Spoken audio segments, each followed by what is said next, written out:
Welcome to the Classical Happy Hour. I'm your host, Martin Davids. This is the show where my guests and I talk about music while enjoying a tasty beverage. Then we try to play some music together. Today's guest is Liza Malamut. It's great to have you here. It's great to be here. So, tell me a little bit about what you're doing for work these days.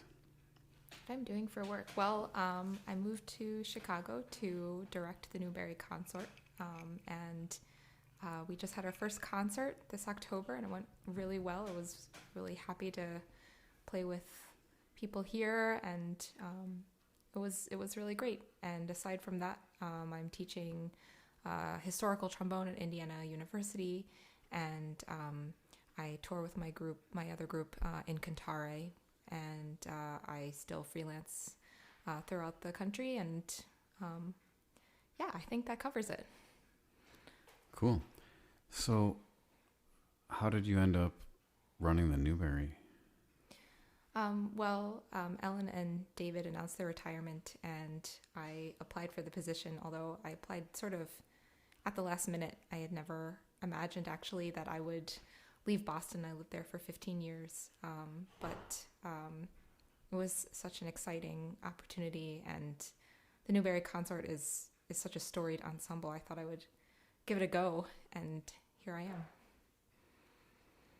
Cool. So, historical trombones, is that like all these other period instruments that nobody grows up playing? I did not grow up personally playing historical trombone. I did grow up playing the modern trombone, and I discovered the sackbut when I was a student at Eastman my junior year, and I played this old 70s finca that was in the instrument rental office, and I don't know the last time it had been played, and I sounded terrible on it. A friend of mine hooked me up with Greg Ingalls, who is a sackbut player who lived in New York at the time, and he became my teacher, and it was super exciting to discover not just the sackbut itself, but all of the repertoire written for it that I had no idea existed before that point. It was like 200 years of repertoire that I had never heard of before. So, I mean, you hear a lot of modern brass groups play like Gabrielli and stuff, but are you talking like before, pre-Gabrielli kind of? I would say in addition to Gabrielli, because brass players love Gabrielli, but all of the other, thousands and thousands of works, polyphonic works, instrumental works that were written at that time that as a sort of mainstream classical musician you don't really hear about. Like Greg introduced me to Dario Castello, for example, who writes super virtuosic works that include the trombone from the 17th century, which I had never heard of in my life, and all of a sudden there's an entire book of chamber music that specifies my instrument. And then, of course, just amazing polyphonic works by Lassus and who else? Tallis. I don't know. I could sort of go on forever about all the different works that really weren't in the mainstream, at least of classical trombone playing in my education. That was just really exciting to discover. So, do modern trombone players like play along with choirs the way that sackbut players do? Like, that's a really good question. I think yes and no. I mean, yes, in that works like the Mozart Requiem, for example, are still performed with modern orchestras, and that is a kind of playing, col parte playing, where you have the trombone doubling the voices. But that said, I think it's a different kind of playing. When we study historical trombone, whether you're playing an actual sackbut or you're studying the style of historical trombone playing, you're really studying the articulation and the phrasing and the text of the music, and that's what you want to be thinking about when you play. So that was not initially how I learned to play, and I don't know about how you learned to play violin, but for me it was mostly kind of what was on the page, and text wasn't part of that. It was here's the bar line, and here's articulation markings, and sort of 1, 2, 3, 4. So it's a complicated answer to a very simple question, but I think it is different, although it happens in different ways, if that makes sense. So the way you approach playing vocal music with a more of an emphasis on imitating the text Mm-hmm. wasn't how you played the modern trombone as a student at Eastman originally. I don't. It definitely wasn't the same. There's a little bit of, I think, a different approach. At the time I wanted to be a symphonic trombone player, so I was practicing a lot of orchestral excerpts. Although interestingly, before that, when I was much younger, when I was in middle school and high school, I played a lot of jazz, and actually playing jazz is much closer to playing historical trombone, playing early music, than I would say practicing to be an orchestral trombone playing is, because you have that same vocal phrasing, you have the same varied articulation, and it's a much different way of thinking about the instrument and about the music. Yeah, I definitely had the same kind of education where, play in tune, play with a good tone quality, vibrate, and, play either loud or soft, crescendo, diminuendo, all those things. But there was never, if the words are accented in this way, that's how you should play it. That didn't come till I picked up the Baroque violin. Yeah, and I think, in fairness to my modern trombone teachers, they did teach me subtlety of musicality, but it's just a different era and a different type of playing. So when I was playing modern trombone solos, a lot of that is sort of a romantic style of playing where you're very lyrical, or conversely, you're very sort of militaristic. There's a famous trombone concerto by Ferdinand David where it sort of alternates between this fanfare style playing and then very beautiful romantic lyrical playing. So it wasn't as if musicality and vocality wasn't there, but it was a different type of vocality. And the type of vocality that we do as historical performers of Renaissance and Baroque music is very, very different. And that I was not taught until Sackbut. Although it sometimes seems like text isn't as important to the singers. I'm not going to comment on that one. Because it's the same kind of thing. The singers come out of their modern school of singing, and I think not all of them fully adopt some of these ideas about text being more important than I won't drag you there. That's what we aspire to. So did you always want to be a musician when you grew up, or were there other things that you thought you might do? I definitely did not always want to be a musician. My parents were both musicians. My mom is a flutist, and she taught flute and various other musical things at Georgian Court University. And my father, his day job was running the family business, which was HVAC, sheet metal.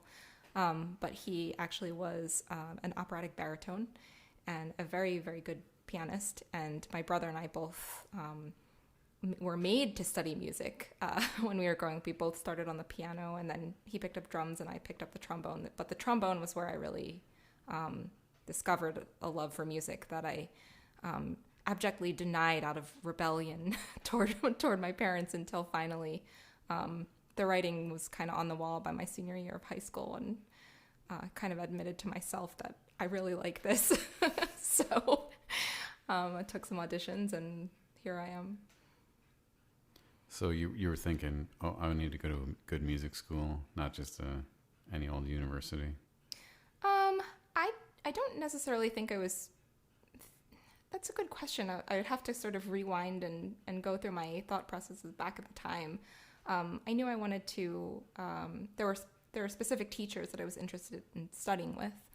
I was also only allowed to apply to schools within a 300-mile radius of my home in New Jersey. So there are certain places I couldn't go. But I really wanted to study with John Marcellus at Eastman. He's just such a profoundly amazing pedagogue. So I felt really lucky to be able to have done that, for sure.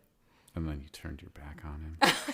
You know what? I visited him this past summer, and we played sackbuts together. And he was so good at it. He's just one of these people that is, he's about the music. That's that's the most important thing, and he loved it. It was super fun. Cool. Yeah, I haven't seen many of my old teachers in a while. Okay, so are there any like historical periods or like historical nations that appeal to you more than others? Like, was the sackbut big everywhere, or was it mainly like Italy, or where was it cool? Well, it was really cool in Italy, although it was pretty ubiquitous throughout continental Europe. It was, of course, a Western instrument, although its great grandparent was probably from the Middle East. The sackbut is a bigger version of the trumpet, much as I hate to admit that. Trombone actually means big trumpet in Italian. So yeah, and the 16th century You just ruined it for so many people. I know, I'm so sorry. Yeah, I would say the sort of golden age for the trombone was 16th, early 17th century Italy. You first start hearing about double slide trombones the late 15th century, and then you start hearing a lot about them into the 16th century, and that's Italy and Germany became a really big center for trombone, especially in the 17th century.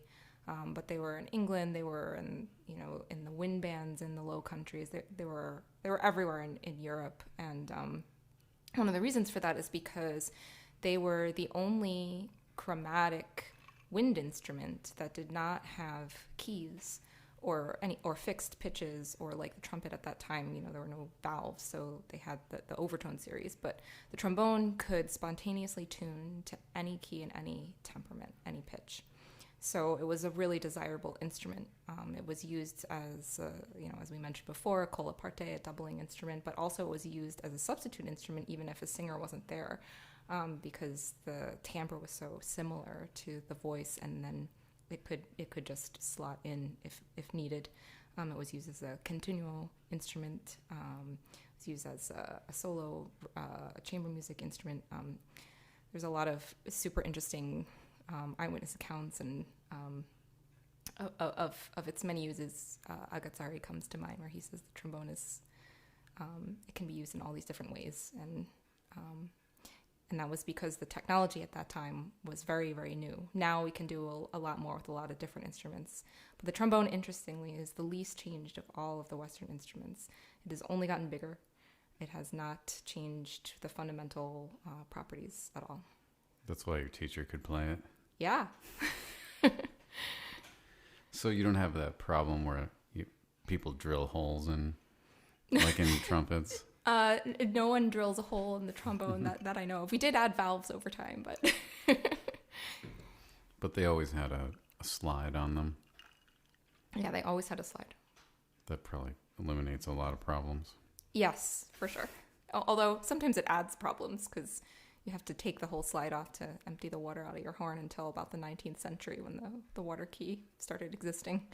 Oh, so that brings up an interesting question. Like these reproduction ones, I assume you're not playing an instrument from back then. I am not. Because that would be kind of gross, maybe. Yeah, definitely not enough of them survive, and they're all in museums. But have you made any upgrades on them, like adding something like that to get the water out?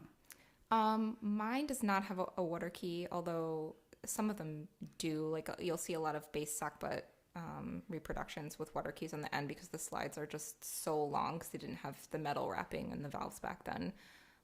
So sometimes for just practicality, people put a water key on the end, as long as it doesn't affect the sound. And this is a little bit of a slippery slope argument, because it's like, how many changes are you going to make before it's like, kind of past the point of no return. But in some instances, I've made some adjustments. Like I have a nickel slide, which would not have been used back then. They would have had a pure brass slide, and the nickel just allows the stocking to move a little bit more smoothly. Although some of my colleagues do have brass slides, they also wouldn't have had soldering.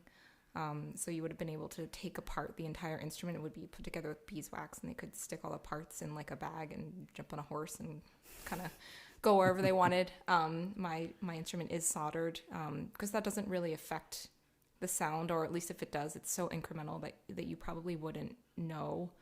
And it's just easier, today to be able to carry around a soldered instrument than an instrument put together with beeswax. Does anybody do that anymore? Some people do. Yeah, there are makers. It's probably easier to get it on a plane if you take it all apart. That's actually a really good point and a really good argument for continuing to do that. Just throw it in the overhead, yeah. Yeah, exactly. Yeah, but, violinists, especially with our bows, those period bows, a lot of them didn't have a screw to tighten the hair. Mm-hmm. So they had these clip-in frogs, and it clips into one position. So if the weather changed, horsehair is one of the most sensitive things to humidity. Oh, wow. I think they use it in hygronomer, whatever that thing's called that measures humidity. Oh, wow. Yeah, it's super sensitive to it. And so you're always having to put in like a little strip of leather or something to adjust it. And the screw is just a lot nicer. I can imagine. And I can't imagine how that would affect the sound except for making it better. Yeah, yeah. Yeah, and easier to deal with. Why do you want to fight with your hair? Yeah, exactly. So, what instruments do you play?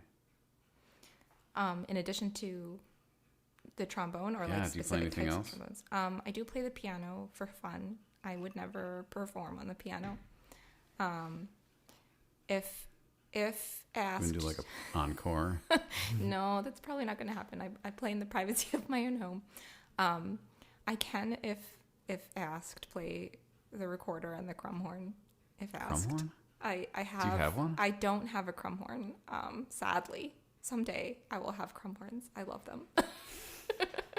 I mean, everybody loves the crumhorn, at least for like 2 minutes. They're so much fun. Yeah, is there anything that can make you as giddy as hearing a crumhorn? Maybe hearing a consort of crumhorns. Yeah. Well, if I get you a crumhorn, will you play it on a concert? Maybe. I'll commit to a maybe, like an 80%. Okay. So you also play recorder. Do you own any of those? I own recorders. I don't think that the recorders that I own are recorders that I would necessarily play in a concert. I'm not a expert recorder player by any means, but I can double to the point where I can play like in a recorder concert, and that's something that actually my teacher Greg insisted that I learn, because that would have also been something that they would have done at the time. Is nobody would have just played the trombone; they would have been able to double on other instruments as needed, and even today there are groups that do that, like PFRO, for example, is a group that the instrumentalists would double on recorder, trombone, crumhorns, various other things as needed. So I guess I'm a utility recorder player. I guess that's what I could be called. Okay. So you're not busting out a solo? No, definitely not. Yeah, some of the like cornetto players are pretty decent. Yeah, for sure. And a lot of Baroque oboe players are good on recorder too. Yeah, they have the finger technique. Yeah, you don't need that on the trombone. No, nope. So you said you're teaching at Indiana University? Mm-hmm. Yeah, I just started in a more permanent fashion this semester, although I was there for 2 semesters at varying points when one of my colleagues, Linda Pierce, she used to teach there. So I filled in for her for a couple semesters, and it's wonderful there. The students are super keen and really smart and very engaged. I feel really lucky. It's a really cool environment to learn, and nice library too. Great library. Oh my gosh. Yeah, I remember I used to just go in there and find one book and then you just see what was around it. Oh my God. Yeah. Actually, when I was in the library looking for that Castello that you sent, I found the shelf where the Castello was, and then surrounding it was like all of this other amazing stuff, like Pichi and Gabrielli and all this other Italian instrumental music. And I was like, I just want to sit on the floor and just take everything out of the shelves and bring it all back with me and play all of it forever. This is my shelf right here. Yeah, exactly. Cool. All right. So this group Incantare, what's that? Tell me about that. So Incantare is a group that I founded with some other sackbut and violin players who, we actually met originally through my teacher and then through Julie Andrzejewski, who teaches violin at Case Western. And she and Greg held this big workshop where we all came and we played this huge Gabrielli for like 22 voices.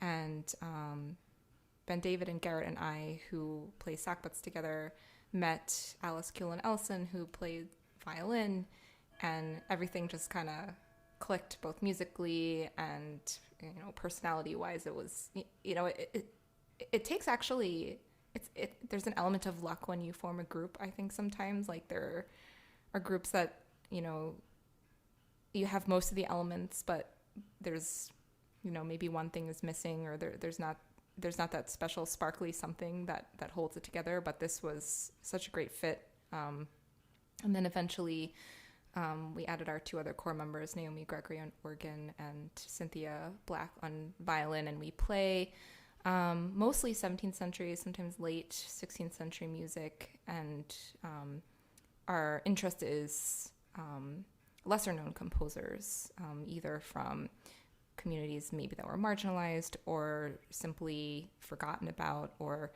people that sort of don't fall under the, you know, the canon of composers that we know, even as early musicians. There's really familiar composers, and then there's people that have just kind of disappeared for whatever reason, and our mission is to bring those people back to life, really, through music. So there's always that balance of, you know, doing the interesting things people don't know, and then getting people to come to a concert for something, you know, usually they want to know something that they're going to hear, have an idea of what it's going to be. Yeah, that's really interesting. And you know, it's funny because at least with Incantare, that's not something we ever really talked about. I think we just kind of understood that there's music that we really, really like and music that we really want to play. And so we just decided to play it. We didn't really, there was never ever any conversation about, like, how do we get people to hear this? We just wanted to play it because we think it's beautiful. We think it's good. And so far we've been pretty successful. You know, we're a small group and we do, you know, probably between 3 and 5 concerts per year, depending on the year. Of course, the pandemic upended everything, so now I have no idea like what our average concert year is. But so far, that method has been successful. I think it's a better way to look at it than trying to pander to what people do. You know, sure. If you've got a group that you think is just the group itself is something cool, and you're only playing music that you're into, that you really like, it's going to come across better than trying to force yourself to do things you don't want to do. Yeah, absolutely. And there are a lot of people that are doing like Bach, you know, and Bach is wonderful. They should be doing Bach, but you know, there aren't a lot of people doing like Hammerschmidt or like Muzio Ephraim. You know, you don't hear that anywhere, and it's just stunningly beautiful music. So, and it's fun to play. We love playing it. Yeah, you know, the period after Monteverdi, but before 1700, hardly anyone plays that stuff, which is really weird, like Legrenzi and people like that. Yeah. Like if you look at, my wife did a dissertation on a Legrenzi thing, a Magnificat by Legrenzi that she put in a modern edition, and she went and looked at like choral conferences and the music that was performed at them, and there was literally nothing after Monteverdi and before 1700. Yeah. Like nothing. The entire period was like as if it didn't exist, and they were still writing good music. Yeah, they sure were. Absolutely.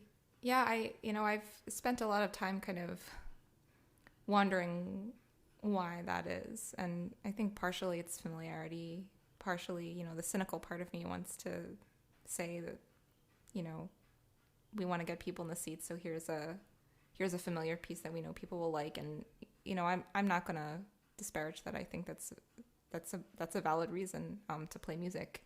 But there are so many reasons why that could be, but I'm nevertheless still bewildered because it is just great music. There's so much great music, and it deserves to be played. Yeah, and I'd always rather see a concert of people that really like what they're playing. Yeah, totally. Even if it's Bach. Actually, I enjoyed some Bach yesterday. I really enjoy playing Bach, especially the ones with trombones. Yeah, well, there aren't that many, are there? There are more than you might think. I think, and I'm going to try not to get into the weeds here, but a lot of times, sometimes I think they're performed without the trombones for whatever reason. So here's hoping for more Bach with the trombones. Okay, you heard it. All right, so do you have anything, any advice for people, like young musicians? Or have you had any new insights into life that you want to share? Oh, goodness. You don't have to say yes to that last one. You got to answer one of those questions. Oh, that's a high pressure question. Advice for musicians. There's so many directions that could go in, but I think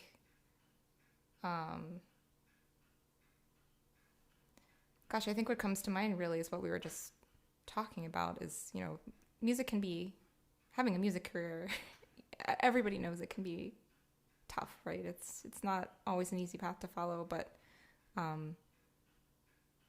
having specific things that you love to do that, make it all worthwhile, like playing music you love, programming music you love, playing music with great colleagues and friends, and I guess my advice is to continually seek out those opportunities, whether it's a piece of music you've never heard of, or going into the library and finding something new that's exciting, or when I was in school, like if you're in school, if anyone's listening to this and they're younger, that's like one of the greatest opportunities you'll ever have to make as many kinds of music with as many different kinds of people and people with different interests than you will ever have in your life. So just take advantage of that and enjoy it. And sometimes it leads to really, really unexpected things. So yeah, I think does that answer your question? That works for me. All right. So just try as many things as you can. I mean, that's how a lot of us fell into early music, is just by trying it out and being like, wow, this is great. Yeah, totally. What was I doing before? Okay, anything cool coming up?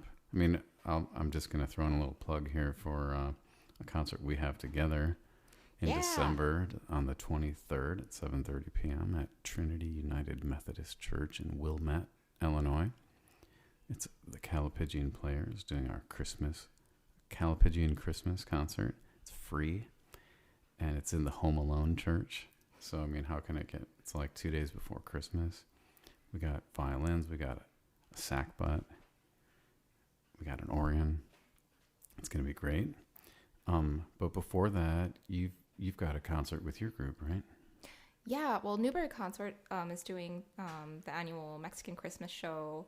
I think it's December 9th through 11th weekend, and Ellen Hargis is actually coming back to guest direct that, so I will be playing sackbut and enjoying the music in that concert. And it's always really popular. It's a great show. And then Incantare is doing 2 concerts with Alchemy Viols in Indianapolis, I guess Zionsville specifically, as well as in Louisville, and we're doing German Christmas music. So those are the two forthcoming things for me. And then I'm very excited, actually, my students are playing the Schuetz Christmas Story at IU. So anyone who's in Bloomington should also come see that. That's December 2nd and 3rd. Okay, you can catch Liza all over Indiana and then also in Chicago in December. Is there anything you want to ask me? Oh my gosh, I have so many questions for you.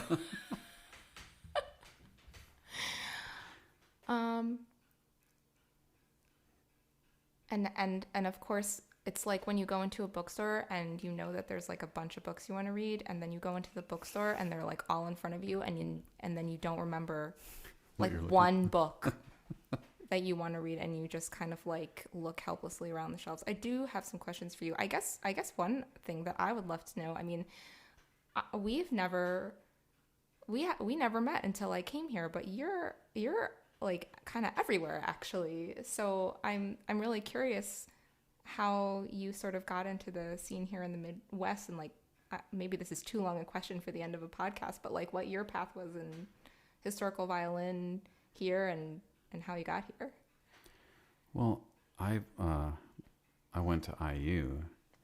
I got a master's at Michigan, and then while I was there, I started playing Baroque violin in the early music ensemble with Ed Parmentier, and I thought, this is great, but I don't really know what I'm doing.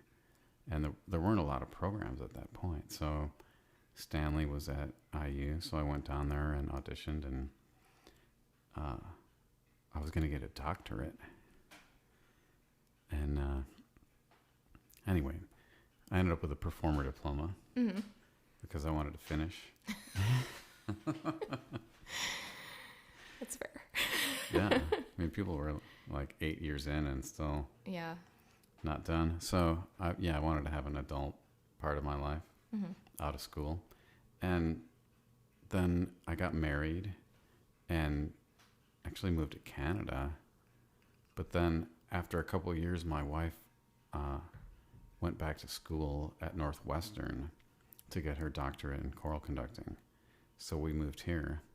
And I just decided, okay, I'm going to start a group, just find the best people in town and get them to play with me. And, you know, slowly built up all these contacts all over the country that I still play with a lot of. That's awesome. So it seems like a really similar path in a way, where you sort of discovered the music, that you were doing something else, and then a door kind of opened for you and you went through it. Yeah. I didn't have a plan. I just went with, I mean, you can't be that concerned with your future if you're just going to get a degree in Baroque violin. Mm-hmm. Yeah, that's fair. I just believed it would work out. Yeah. And so far, so good. Yeah, awesome. All right, so we're going to play a little something in a minute after we take a little break. I want to thank everyone for listening. Please subscribe to the show and give us great ratings. You can keep buying my CDs and other sheet music at bachfor2.com. And we'll be right back.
Thank you.